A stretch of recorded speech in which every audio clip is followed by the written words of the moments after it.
ರಸ್ತೆಯಲ್ಲಿ ಬೆಂಕಿ ಹಾಕಿ ಜನರ ಜೀವದ ಜೊತೆ ಆಟ ಆಡಿದ್ದು ಸಾಕು ಅಂತ ಈಗ ಪ್ರತಿ ಮನೆಗೂ ಬೆಂಕಿ ಹಚ್ಚಿ ಜನರ ಜೀವ ತೆಗೆಯೋಕೆ ಹೊಸ ಪ್ರಾಡಕ್ಟ್ ತರ್ತಾ ಇದೆ ಓಲಾ.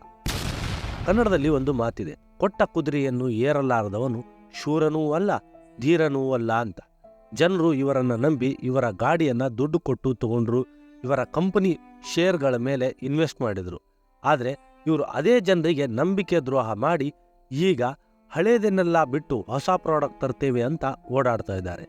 ಅದರಿಂದ ಇನ್ನೂ ಏನೇನು ದುರಂತ ಕಾದಿದೆಯೋ.